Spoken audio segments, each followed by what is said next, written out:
দুই হাত না থাকা কাশ্মীরের বিস্ময় ক্রিকেটারের সঙ্গে এবার খেললেন শচীন টেন্ডুলকার।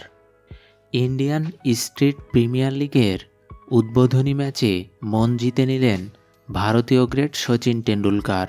কাশ্মীরের প্যারা ক্রিকেটার আমির হোসেনের সঙ্গে ব্যাটিং ওপেন করতে নামেন মাস্টার ব্লাস্টার।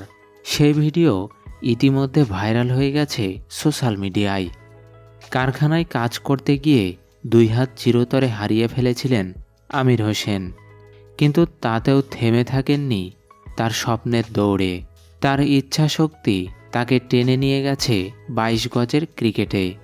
এমনকি এই যুবক কাশ্মীর প্যারা দলের অধিনায়কত্ব করেছেন।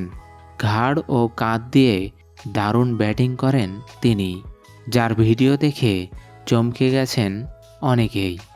সেই বিস্ময় ক্রিকেটারের সঙ্গে কদিন আগে সাক্ষাৎ করেছিলেন শচীন টেন্ডুলকার। এবার আইএসপিএলের মঞ্চে তার সঙ্গে আবার দেখা হলো শচীনের। দুজন মিলে টুর্নামেন্টের প্রথম ম্যাচ খেলতে নামেন। শচীন আমির জুটি ব্যাটিং ওপেন করতে আসেন, তবে নিজে স্ট্রাইক না নিয়ে প্রথম বলটি আমিরকে খেলতে ডাকেন শচীন টেন্ডুলকার।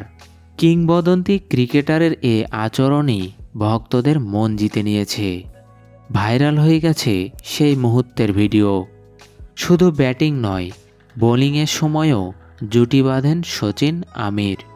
কাশ্মীরের ক্রিকেটারের বোলিংয়ের সময়ে উইকেট কিপারের গ্লাভস পরে নেন শচীন টেন্ডুলকার।